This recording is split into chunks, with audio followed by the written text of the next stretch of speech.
Thanks for joining us for Political Talk on another PolitiPod Live. I'm Tom Bickle, And I'm Matt Nisanoff.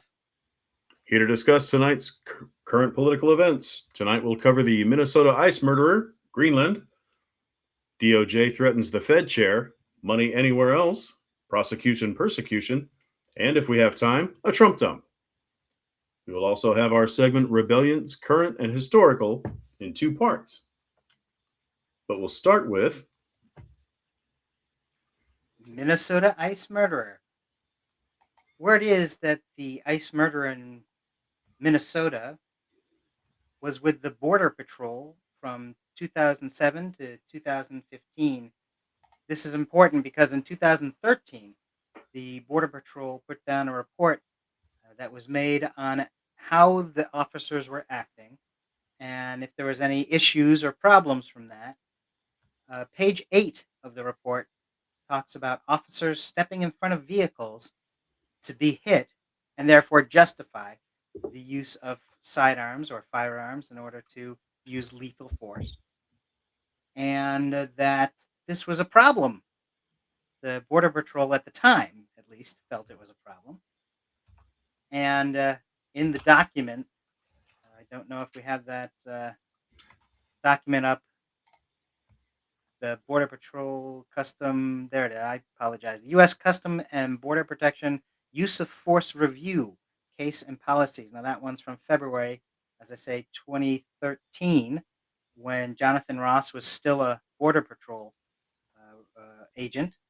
And on page 8, it talks about how agents are needlessly trying to step in front of vehicles so that they can justify using force, and that they have to stop doing that. They have to make it a policy that officers should not do that, and that there should be training to get people up to speed that they should not be doing that. And so, even with all of that, here we are in 2024, and this officer was doing that exact same thing, that same justification in his murdering of Renee Good. Uh, Tom, anything to add in there? you know, I'd like to comment that it's my formed opinion that a lot of these ice people are fresh off the farm, been trained or not briefly, and that they're hapless sort of opportunists. And then this guy who shot the Renee Good has been with Border Patrol a very long time. This is back when they had a better reputation, that they weren't just a bunch of bumbling goons. So it reinforces the idea that the guy should know better. To me, it just underlines that he's not just a rube who took, who needed a job, at least not recently. But so that's one thing that jumps out to me, and it just underlines the guy should have known better as far as procedure and like you say, this has already been a thing. This is settled, material. It's been hashed out, it's been discussed, and the ruling best practices come down that you don't create a problem just so you can solve it with a gun. It just And makes it even so obvious. right, and even his reaction. If there's, I've seen videos of shootings before where there's been some sort of altercation or some sort of a mistake has been made, and commonly the person says, "Oh shit," or "Oh no," or "What is? Oh my god." His response was "fucking bitch." Right. So That's a lot of class and character in that. But more than that, I mean, to further the point, a person of that experience ought to know that you don't just run for the hills. If you've shot somebody, you discharge your firearm at all. You wait for your boss to show up, or you wait for an investigator to show up. That guy got in his car and bailed. He got to know better, or he's been told different. Either well, one is a disturbing thing to conceive of. right. He very calmly walked to his car, although later he Oh, would but be you didn't said stick around. You're it supposed was to stick around. It was well, and on top of it, it was said that he had been run over, that his ankle had been broken because he was run over by the car.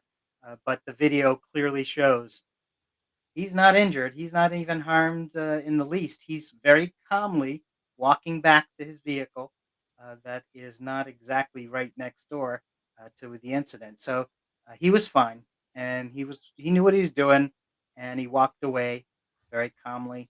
And they're saying he Um, has internal bleeding. That's the latest nonsense. well, I'm sure it was bone spurs, but it depends how you want to, I guess, look into it and figure out what you can say. They're Uh, contagious. I didn't know that.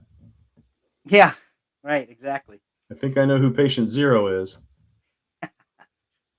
And is there some word out from Portland? Are you familiar with the No, I Portland, haven't heard Oregon? on their two shot in Portland. Um, I don't have the latest on that. The Gotcha. last I heard is the last you heard that they didn't die, at least not yet. Well, and there were some comments that they made. Some officers out in Portland made some disparaging remarks about Renee Nicole Good, and that Yeah, they have been reassigned to investigation while an investigation right. is happening. To Attorney General, right. Right, and Portland Police Bureau Chief Robert Day confirmed in a statement to USA Today that the department was made aware of a video which showed an unidentified officer saying something criminal. Saying sometimes criminals get shot, in reference to Good, who's a 37-year-old woman who was fatally shot by Agent Jonathan Ross in Minneapolis on January 7th. And it's also worth noting her glove compartment was filled with stuffed toys, with stuffed So, animals. This is this let is me the ask you a criminal that we're question. talking about. If I could, I want to stop and point a spotlight at something and ask you what you think about it. These ICE guys have a script they're working from. There was more than one pudgy white bully in camo, all in the same day, right after Renee Good was shot to death, criminally, tragically, and they were taunting passersby. Didn't you guys learn anything? Sometimes criminals get shot. Someone's telling them to go out and stir shit. They can't just stand there and collect their $45 an hour or whatever it is they're collecting on the public dime. They have to turn around and hassle even protesters. You don't say things like that unless someone has told you, and you don't do it in a concerted effort. It just doesn't. I don't know. Maybe it's just common culture among ICE agents to be belligerent like that, profoundly belligerent. Um, but it strikes. I don't know. It makes me think yet again that they've been instructed to be aggressive and make trouble and try to get a response. And they've got their own cameras out, the ICE agents, and they've got failed to mention this the last time we talked about it. They've got other people. They've got just cameramen just out there collecting propaganda so they can put out videos, and they're hoping and praying that somebody will get out of line so they can show them getting waffle stomped and dragged off to an SUV with different plates every half hour. Anyway, so Absolutely true. when I say, Absolutely. do you think there's any validity to that? You think that it's possible they're being instructed to make trouble, or are they just is it just part of the fun? Sure, they're certainly being taught to be provocative, trying to create an incident so that they can justify their being there, and justify their use of force, and justify their pretending to be law enforcement, which they are not. They're border and customs patrol. They are not law enforcement, and so anything they can We do to keep sort of saying that. help. You keep saying they don't have the authority to drag you out of your car. They don't have the authority to shoot you in the street. They have the authority to go to the border and go stamp, move along, stamp, move along, and yet they're armed to the teeth. And I don't know when reality and this lovely idea we have are going to meet and make Well, I sense. don't, there's something happening. I think. I mean, so Good. so to Something to should. add to your argument. and something that I agree with what you're saying. But at least 13 incidents of shooting into cars has happened since July by ICE, with 8 people shot, 2 people dead, and all at the hands of untrained people playing law enforcement. These are not police; they're immigration. As I was saying, they're immigration and customs enforcement, uh, and Illinois and Minnesota are legally challenging them now, which is a step in the direction we want to see. The federal probes are so blatantly corrupt that prosecution from the prosecutors from the Civil Rights Division have actually resigned instead of participate in sham investigations to help cover things up. Another step to the right direction. And with the budgets now going through the federal government, there's an opportunity that Democrats are missing if they don't force the issue, as you're talking about, with compliance tied to expenditure. So if you're not going to do the right thing, we're not going to give you money. You're not going to have the ability to buy all the nice shiny things that you like so much. And Trump is weaker than ever. His opinion ratings are in the toilet again. He's over 56%, I believe, in the negative. And Democrats have a real opportunity to gain power from a change in the course. It's too late to save those that have paid the ultimate price for conservative hubris already, but there are actions occurring on the left. And even today, Representative Robin Kelly of Illinois filed 3 articles of impeachment against Kristi Noem for allegedly obstruction of justice, violation of public trust, and self dealing. So these are all things that you know, things that we need to happen. So that's good that they are. Mm, I'll mhm. one more chance. If there's anything else you'd like to say about ICE, and then we got to move on to our next issue. Let's move on. Very good. Let's move on, and we redirect ourselves towards the pleasant land of Greenland. This has come up repeatedly in Oh, the news. Greenland. There we go. There we go. Yeah, a beautiful map. As you can Beautiful see, people. We love Greenland. You know, so we do. And there it I is. just want to jump out a window watching the news every day uh, because we're harassing Greenland around the head and shoulders. It's like Australia. Who doesn't like Australians? The first thing this guy did in office was start a fight with the Prime Minister of Australia. We should have known we were headed straight to hell. Anyway, sorry. Hello, Greenland. Yeah, Shout out to Greenland. he's going to start a thing with everyone because everybody else has natural resources and he wants the natural resources. I mean, he's publicly stated the reason that he would want to take over places is not to simply take it over, but he wants to take it over because it will make him money. He wants the natural resources Right. that are under the land, and So he can he what? doesn't Own feel that it? he What can. in the hell are you talking about? And he did the same thing to Venezuela. He's like, "Hey guys, look at this great oil-rich country," and they're like, "Dude, all the infrastructure's rusted to shit. It'll take us 30 years to get our money back. You're not guaranteed to make it another 18 months. What are we gonna, what do you think you're doing? It's like a dog that brought you a turd because he thought you would love it. Or no, cat with a bird, probably better on the rewrite. But either way, it's a dumb animal bringing you something you apparently he thought you would love, and you're like, ugh, let's scoop this back outside. Uh, Greenland. If he Well, takes, my God, is it? This is what I understand to be true. Please correct me as I am mistaken. If we move on Greenland, Europe has the power to kick us all out of our bases, reducing our footprint around the world almost immeasurably. And they can sell off a bunch of our financial assets, and our economy will go take a straight train ride straight to hell. Are either of those real things? they are, and he's already screwed up our economy. But yes, it would get even Well, worse. I And in addition to haven't seen that, nothing yet. would an attack on Greenland would trigger NATO and its agreements, and that means all of our allies would have to and are preparing to defend Greenland from whoever would attack it, because that's the agreement in NATO that a NATO member, if attacked, is defended by everyone. Yeah, In fact, it's there was this bipartisan delegation I mentioned last week that was from Denmark that was going to talk with U.S. officials and others, and they did do that.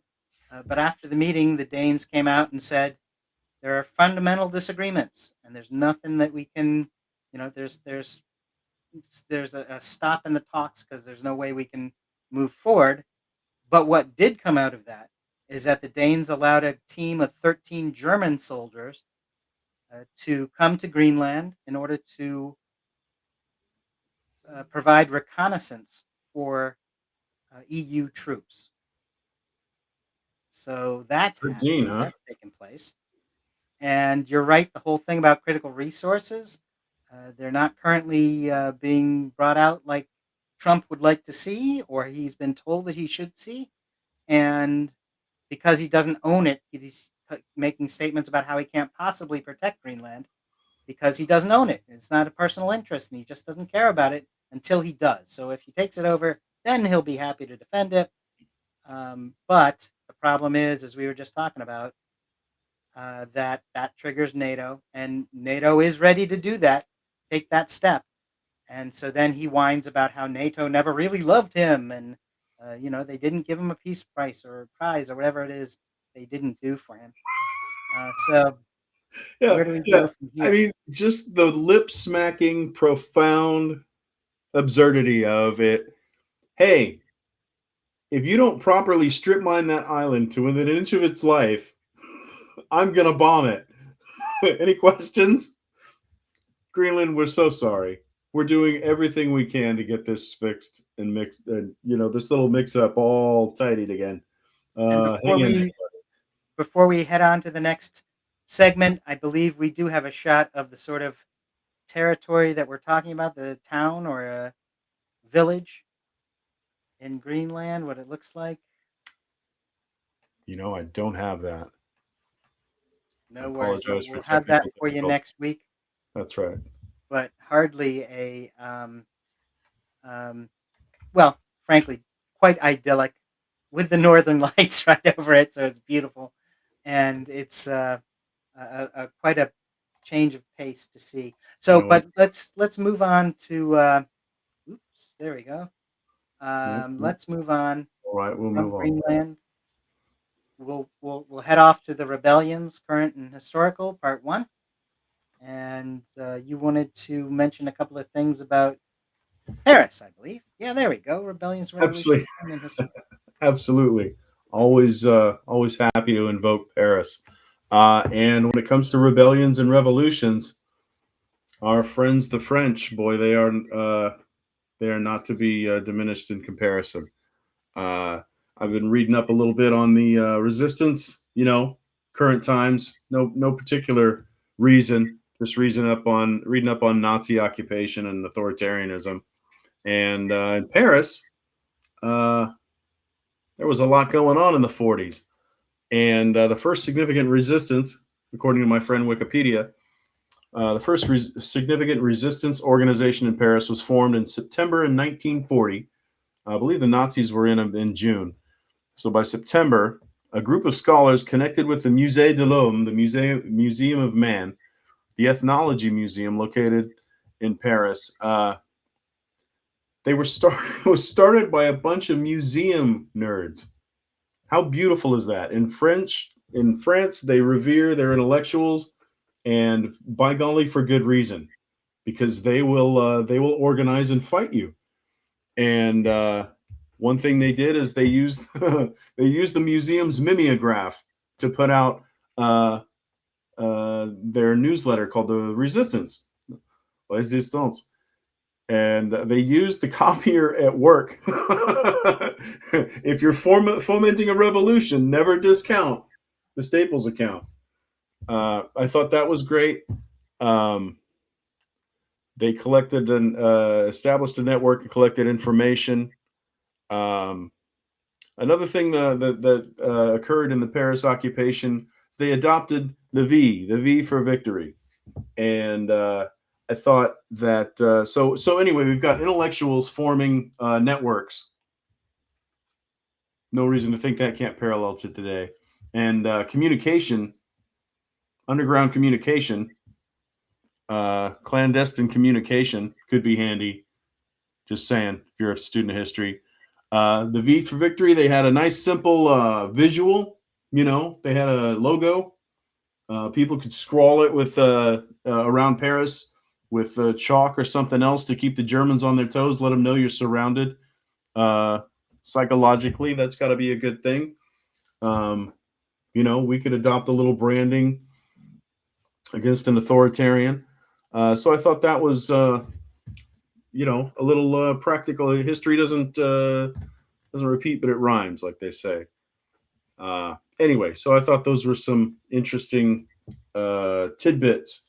I went to I couldn't find it before the show. I'm kicking myself. I went to the Musée Les Invalides in Paris, and they have this. Not surprisingly, they had an exhibit dedicated to World War II and the soldiers that fought in World War II, but also the resistance. They had they had like uh, engines, trains, train engines, and railroad tracks and different things. They had exhibits showing that they had been blown up, and they would paint where the different color where the explosives had rent the metal, so you could really see. Anyway, great exhibit, and it was dedicated to the resistance because they scuttled transportation and a lot of good stuff for the the good guys. Anyway, to round it up, I thought those were some pretty exciting and interesting parallels to today. We could use a message or a visual shortcut to let them know where we're coming from, and we could use some leaders. We could use some leaders with good ideas who know what to do and how to use the energy that's out there. So we'll just have to keep a hand free for that. Well, I was at a meeting of a political group recently, and there was a big discussion centered on to move forward. We need to have a person in whom we can, say is the leader, and to have as a not only as a someone who's putting things forward, but also someone we can believe in. That somebody we can move forward with, looking towards. So yeah, absolutely. I mean, Well, these are the things that we need. I'm glad that people are recognizing that, and it's not just a me thing. Because I certainly don't think I'm any brillianter than anybody else. And but I feel like if someone doesn't make it happen, it's going to happen by itself. Someone eventually will rise. By then, though, we will have suffered without structure and leadership for so long that you know, at what cost will it be lost? Hmm. Well, we will see, and it is getting worse. Things like in our next issue, the Department of Justice has threatened Fed Chair Jerome Powell over testimony, and the DOJ's not. So Jerome Powell has not agreed to changes in the interest rate, which Trump wants to see. And because he didn't do it on Trump's whim, all of a sudden the DOJ is threatening him with charges, and it's over the spending of his remodeling his office, which I don't know if it's even necessarily true, but it is a thing you can say. Right. So they are, and they're pursuing it as a legal case, apparently. His video statement got right to the point. He said, this is a quote: "The threat of criminal charges is a consequence of the Federal Reserve setting interest rates based on our best assessment of what will serve the public rather than the preferences of the president," unquote. So Powell does not take this stuff laying down. Trump is used Not at to all. saying Exactly, and Trump is used to saying something tough and getting people to cower because he said it, and here's a guy who says, "No, I'm not gonna take that, and, you can I'll give it right back to you and let you know what's actually happened." Um, so he Trump feels he can do whatever he wants. Powell's a separate entity from the government. He's not under Trump. He's the head of the Fed, which is its own entity.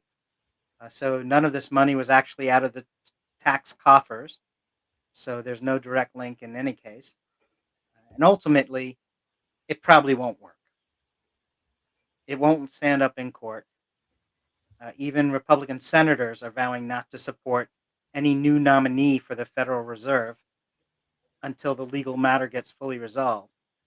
But when even the Republican senators are even hesitantly starting to support the opposite position of Trump, you know that something's up because they're not known for their back. The senators are not Republican senators are not known for their backbone.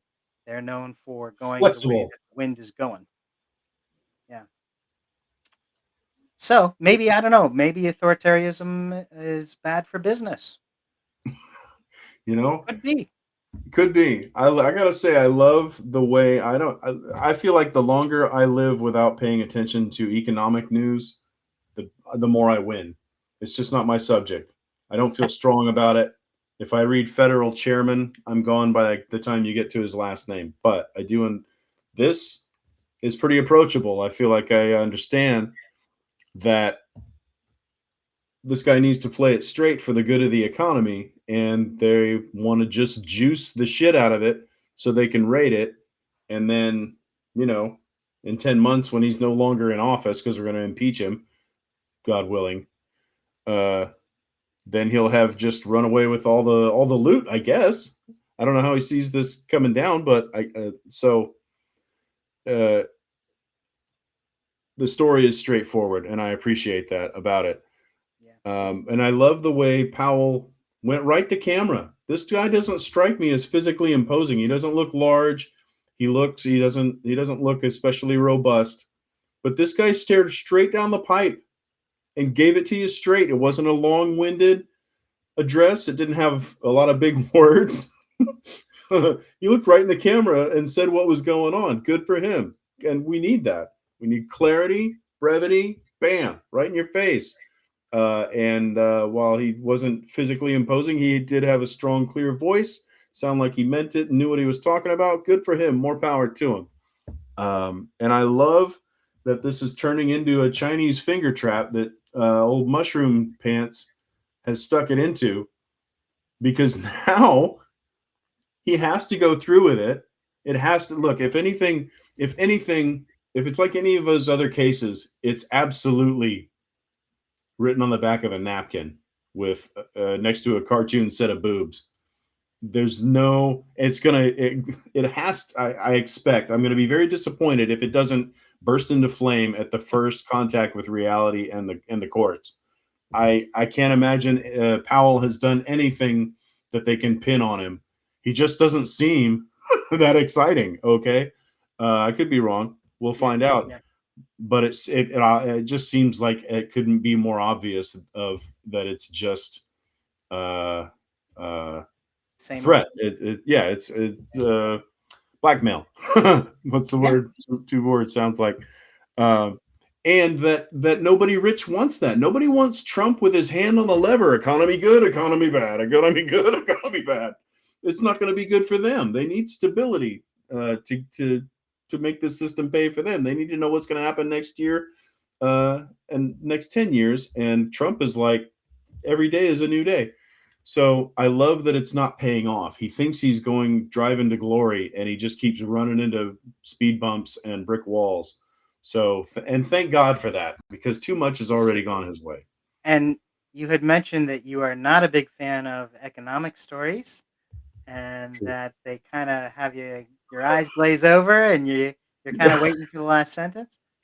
And I wanted to just say you're going to hate this next segment because we are rolling into the money anywhere else segment.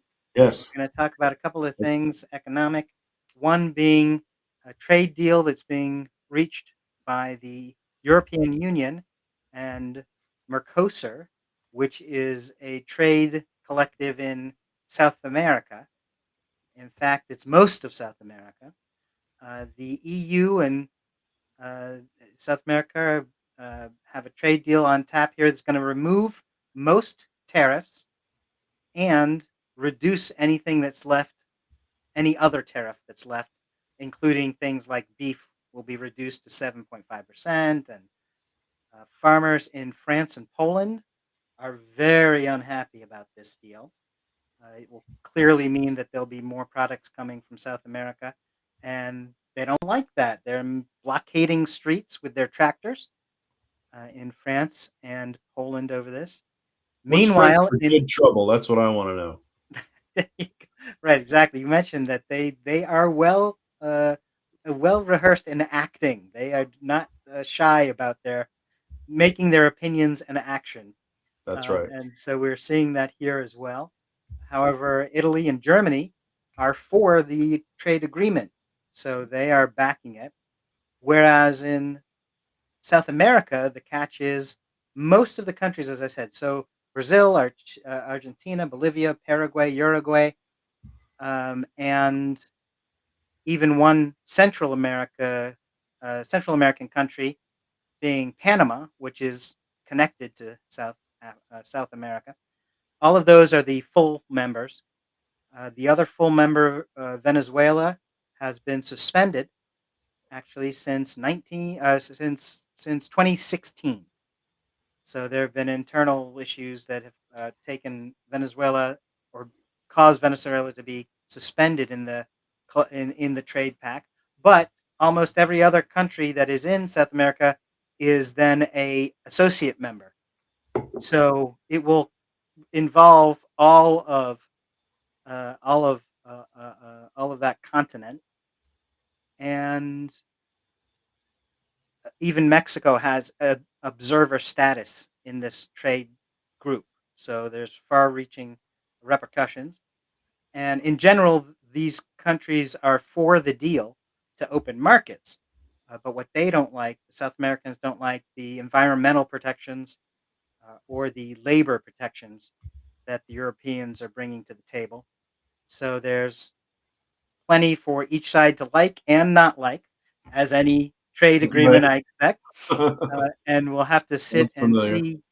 Exactly. We'll have to wait and see if it actually takes place. And how will that, the world is figuring out that it needs to have stronger trade agreements and stronger deals with other parts of the world. That America is not the only place or even the primary place anymore in the world order. That they have to figure out how to work together. And in June's G7, another issue is that at the G7 meeting in June up in Canada, there were some discussions about extractions of minerals, and we were talking about natural resources earlier. And they want to find a way to provide it to member nations and undermine China's increasing reach into the markets for the minerals. And earlier this week, Canada's finance minister met with G7 partners and what's described as other like minded countries. I expect that might mean the US. I don't have any proof of that, but they're not considered a partner, but like minded, to determine the supply routes as the Great White North begins to start those mining projects up to follow through on the promise. So that's some trade things that are happening around the world. That can bring us over to our next segment, which is more rebellions, current and historical, part two for today.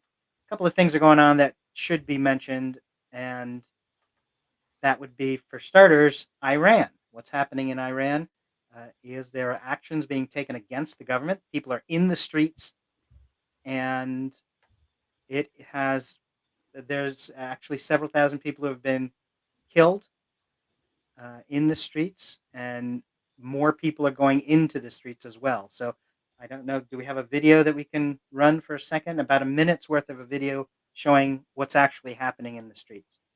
For yet another night, the streets of Iran are filled with protesters, risking their lives in the face of a brutal and deadly crackdown by the Islamic regime. What began as organized demonstrations over the country's economic crisis has now grown into a nationwide protest movement against the country's theocratic regime. This is our last fight, these protesters chant. Pahlavi will return, a reference to the US-based son of the last Shah of Iran. A total internet and communications blackout has made it near impossible to access real-time updates on what is unfolding inside the country. What little video has emerged paints a grim picture. Body bags lining the streets outside this medical complex. Distraught families desperately trying to identify their loved ones. So far, more than 500 protesters have been killed since demonstrations began in late December, according to the US-based human rights activist news agency. Some 10,000 others are said to have been detained. All right. That's From just some of the video. videos. Yeah, that's just some of the things that you can see that this is happening in real time right now in the streets, and the demonstrators should get our support. Frankly, it's a movement that I know that one person in the video screamed out about the Shah. I don't know about that. I don't know about the return of that regime, but I do think that this is the people there are crying out for something different from the extremist rule that they're under, and that's certainly I think something that would be a benefit if it were to happen. Iranians continue for, as it said in the video, for a third week, the largest protest in years. Part of it is the falling value of the currency. It's 1.4 million rial to $1. So 1.4 million of their currency to every $1 is needed because the inflation is so increased, and food prices are up, and people are reacting to that. That's how would you expect them to feel or respond? That tens of thousands have been arrested, as it says. There's hundreds of thousands who have been killed, and that includes 10% of the security forces. So their own security forces are being fired on for protesting, which is a remarkable development. Certainly tragic as well. But when your own security forces are the ones that are in the streets protesting, this is signaling something, a big change is coming. The actions have spread to 25 of the 31 provinces, and the Ayatollah has declared protesters as enemies of God. So we'll see what side actually wins here. That's probably going to Hopefully, catch on here. Just spoiler alert. yeah. Well, we already got enemy of the people, I believe. So Enemy of the we're state, working enemy of the people. enemy Yeah. of the state. Yeah, we're working our way up to enemy of God, maybe one day. Yeah. Um, We dream. Another rebellion that is worthy of being mentioned here is that earlier today in South Korea, and you can put that up whenever you have it pull up. Earlier today, the courts demanded the death penalty for the most recent former president for his actions of declaring martial law, bringing troops into the capital city under an executive order. That happened in December 2024. And they're labeling it a rebellion. Yoon Suk Yul, I believe it is pronounced. I apologize if it is not correctly pronounced. He rose to the presidency after only a year in politics. He skyrocketed in the Conservative Party and indeed became president of the country. But as president, with an assembly led by the opposition who didn't agree with him and his policies, he at one point did declare martial law, and a variety of other actions resulted in 7 different trials that he's currently facing, and one of which has called for the death penalty. He claims that martial law was just a way to overcome the wickedness of the quote unquote, the wickedness of the opposition, and that he says that shows he should not be charged with rebellion because he was just fighting wickedness. It's a bold strategy, Cotton. Let's see if it pays off. Yeah, exactly. That is an argument. That's what that is. Some people have pointed out that the opposition was potentially going to open an investigation about his wife, who there are videos of accepting luxury gifts, who allegedly had been involved with stock market manipulation, and who exerted inappropriate influence over Conservative Party candidate selection. And that might be a different reason for him to have done this, as opposed to I mean, overcoming wickedness. this is pretty basic corruption. Is this even still a crime? I don't know. They weren't even Well, trying hard. yeah, right, right. Could have put in an effort, but there you go. I mean, he's still gotten the charges, so we'll see how it plays out.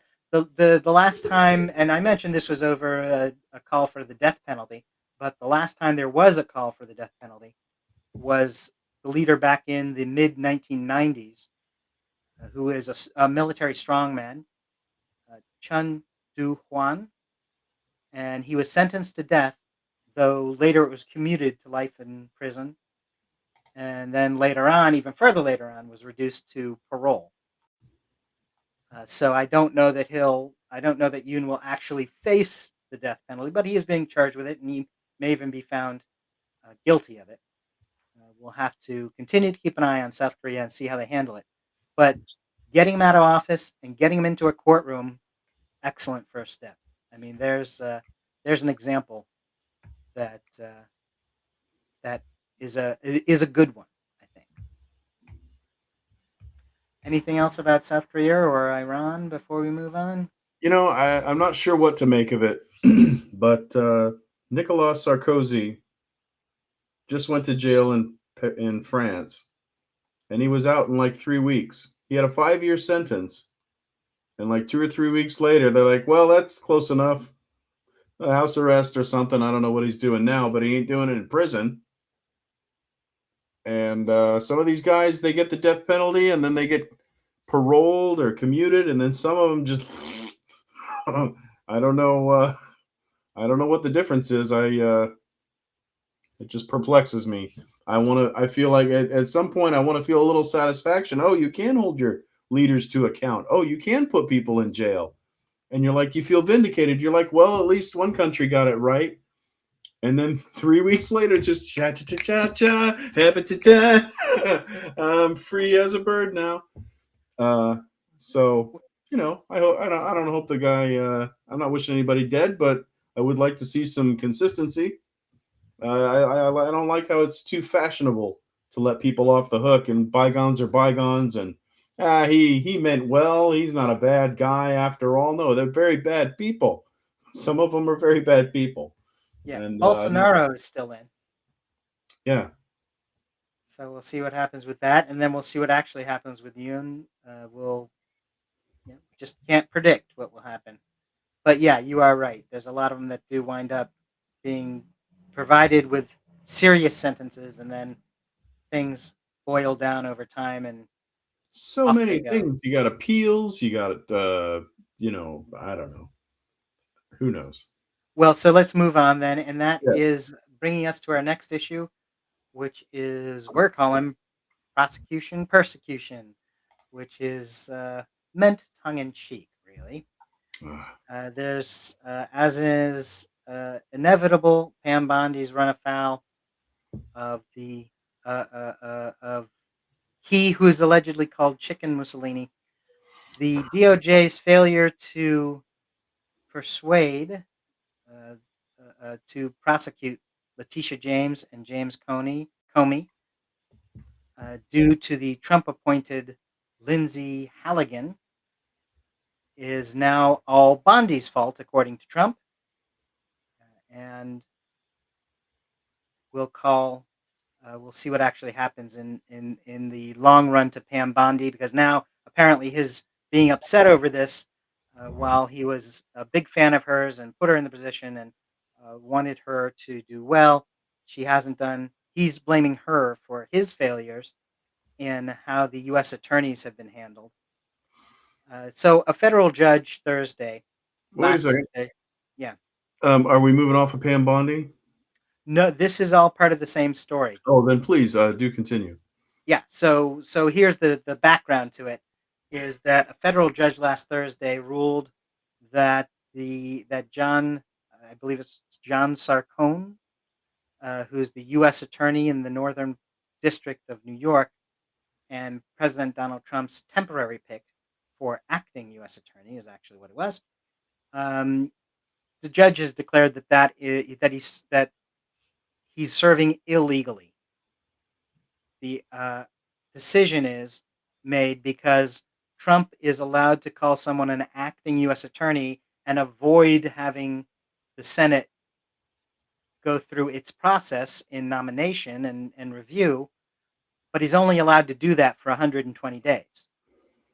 So that's why all these U.S. attorneys you're starting to hear, there's so far 5 of them that have been declared by judges to be outside of their mandate because they're all past this 120-day period.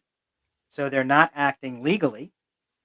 But of course, Trump is telling them, take a hike. I don't care about judges and I don't care about decisions, especially when he doesn't agree with them. But that's the law. That's the setup. So they're all outside of their times for being an acting attorney, and yet it has to be declared by the judges. I looked into a little more to what judges were and how this was set up, the structure, and there's actually 94 judicial districts in the United States, which makes for 93 U.S. attorneys. And that's because one territory includes both Guam and the Northern Marianas Islands.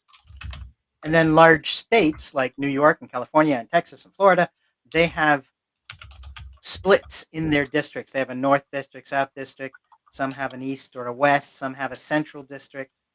And that's how you wind up getting 94 districts.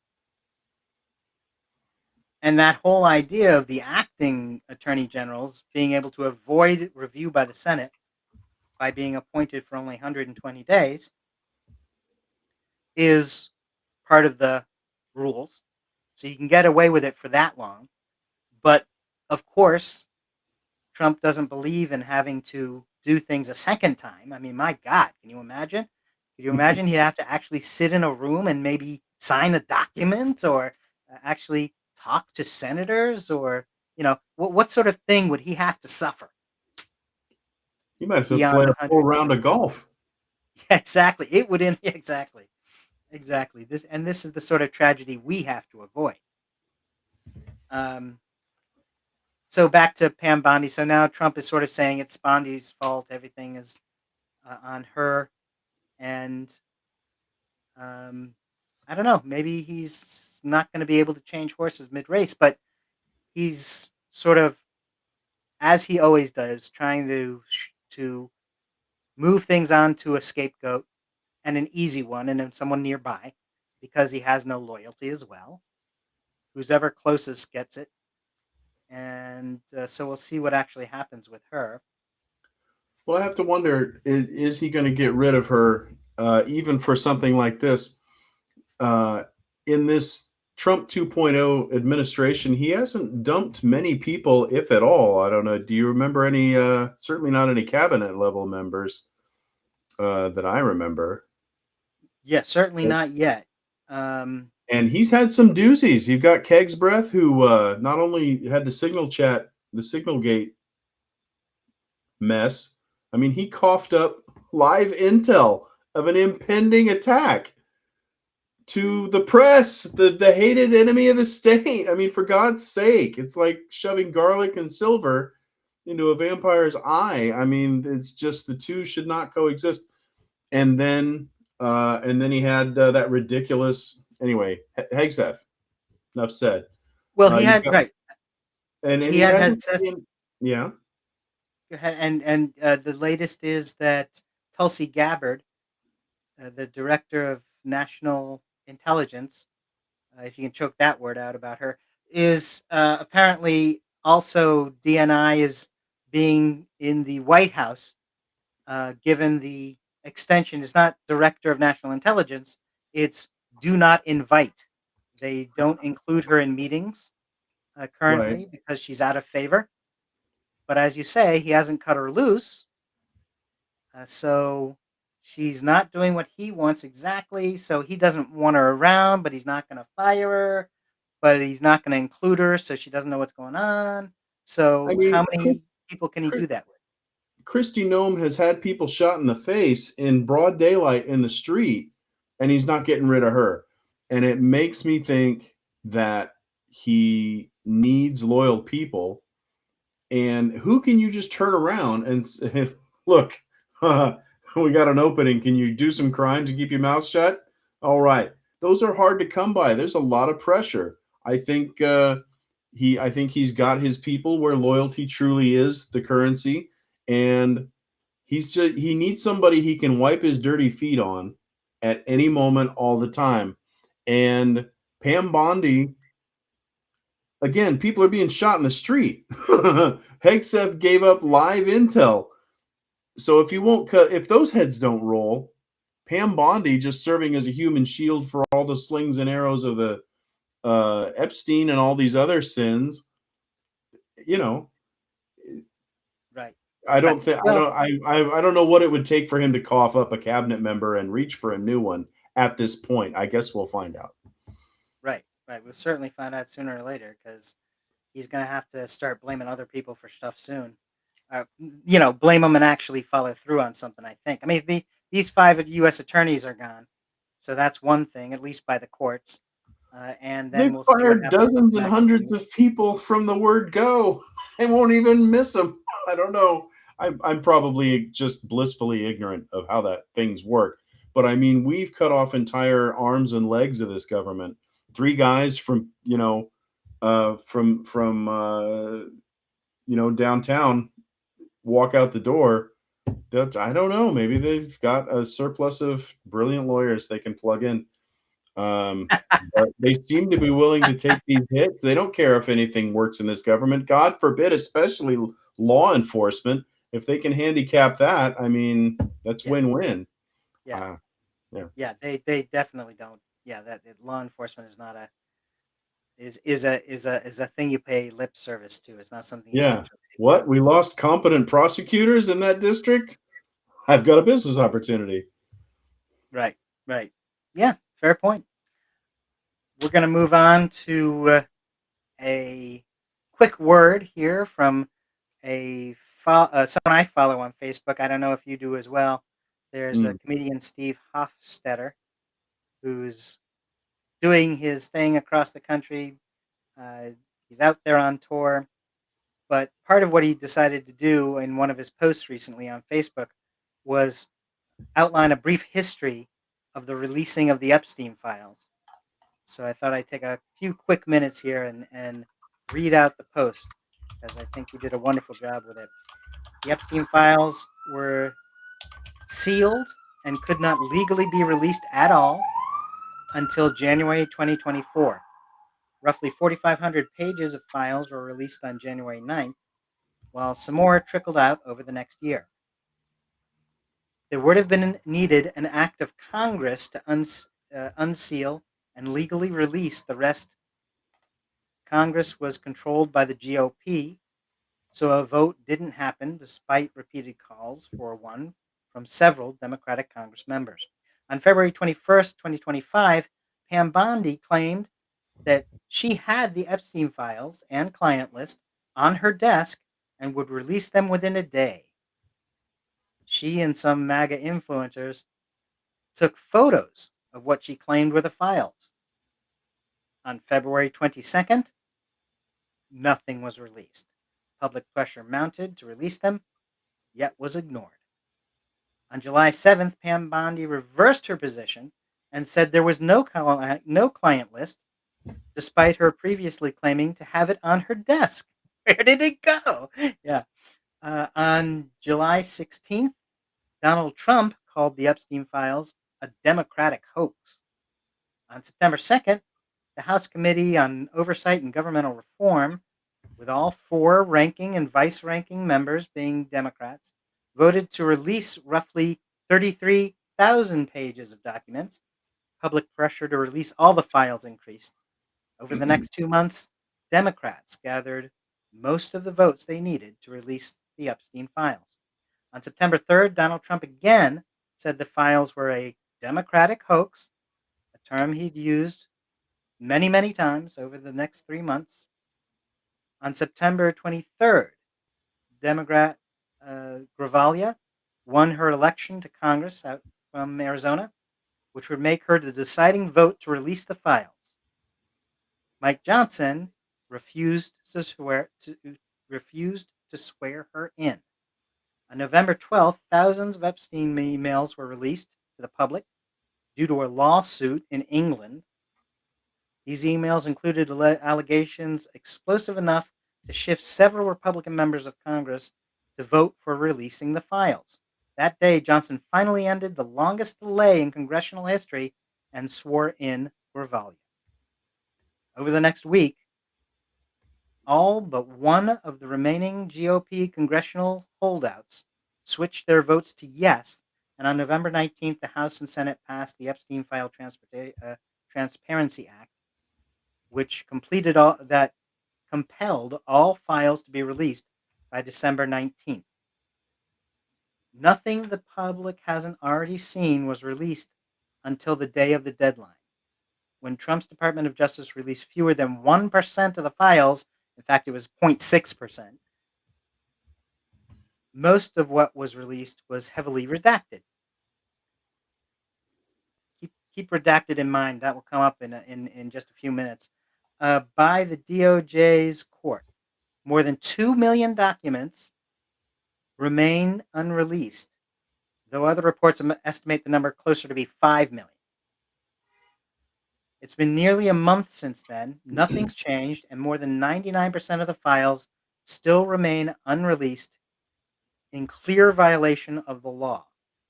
In other words, anyone who claims Joe Biden could have released the files and the Democrats were hiding this is a fucking moron. Mm-hmm. I think he makes a good point. Strong point. What are we doing to get these Epstein files released? They're down to shooting people in the street to keep it out of the papers for a half a day again. But it's, haven't we've got lawsuits in place, right? Yeah, there are a couple of lawsuits, including Jamie Raskin from down in Maryland, a House member. Right. I think he's got the most likely one to go forward because he's a pretty good, he's a pretty smart fella. He's Yeah, seems to be. designed it so that it can make it through the process. Glad he's on our side. Yeah, absolutely. So we'll follow that. As a matter of fact, I'll reach out to him, see if we can get him to come on the show. Let us see if we can talk to him and get more detail straight from him, which would be wonderful to have, I think, and would be fair and would allow you to ask some questions. And so I think that's a thing we should look into. Absolutely. Love me some Jamie Raskin. Fair enough. Let's move on with the time ticking away here. I think we do have a little time. Sometimes we cut out the Trump dump. And I think that with the time, I think we can get in a little bit of it, at least. And let's see how it plays out. So here we are at the Trump dump. We mentioned earlier Trump's folly. That would be, well, with most presidents, it's one thing, but here it's a number. So, I mean, pick the one you like the best, but I was talking about Venezuela. Many presidents have won while recurring episodes, while Trump has recurring episodes. Venezuela, Greenland, Ukraine, Canada, anywhere where natural resources are at threat from him. And he's publicly stated that if he doesn't own it, he doesn't try to protect it. A half dozen or so Republicans voted with the Democratic caucus members to rebuke Trump's folly in Venezuela. So there's another step. While among a score of Republicans in the House joined Democratic members to extend the ACA subsidies for health care. The House action is particularly noteworthy because Senate Majority Leader and guy who always takes both 2 hot dogs and 2 hamburgers at the cookout, John Thune, says the ACA issue will not be given a Senate vote. So the Senate seems to be the place where things are locking up. I mentioned there was a action through the House where Republicans joined the Democrats in the vote, but the Republicans in the Senate have killed that. So there's your issue. There's the thing that we got to do now is flip the Senate to be able to get things to happen. Now, another issue. Oh, do you anything you want to say about ACA or about Nope. Venezuela? You go right ahead. Great. The alleged dumb schmuck who destroyed the East Wing, but did not touch the building, is what he claimed. Is what he claimed would happen. Several months ago, is now going to present a building plan for a two-story structure, including a ballroom, to be authorized by those who can actually approve a project. That would be the National Capital Planning Commission and the Commission of Fine Arts. The public space is in good hands as the project is privately funded, which ensures, I'm sure, a fair process and a fair project, or not. I mean, Or not. yeah, you never know. Trump's acted at a furious pace to continue our pariah status in the world. He just removed us from 66 international organizations, many from the UN, including the Green Climate Fund, which supports poorer nations with extreme weather effects, droughts, and rising waters. A question being asked in MAGA is, are they splitting up? Not just because of the Epstein files and their stalled release or their redacted only versions. The House has a bipartisan coalition vote to extend the American Care Act subsidies, keeping tens of thousands of Americans insured for health care. Though not popular with Republicans and conservatives, the extension has cleared the House. The Senate may yield a different vote, as apparently more Republican senators fear Trump than will vote to force Americans off health care to show loyalty. But we won't know until the official vote. And that brings us to our Epstein count up. If you've seen our show before, you know we've been keeping a count here. The days since the unredacted Epstein list has not been released. And tonight's show brings us to 3,865 days and counting. We will And continue counting. with the count up for the foreseeable future and look forward to an unredacted end to our having to put it up. Thanks for joining us at PolitiPod Live for Political Talk. You're welcome to meet us every Wednesday at 6 p.m. Pacific, 9 p.m. Eastern, right here for PolitiPod Live. If you want a political laugh, you can join us and a half dozen of our friends for our monthly political comedy podcast, PolitiPod, which you'll find at soundcloud.com/PolitiPod. This is Matt Nisanoff And I'm Tom Bickle. saying good night.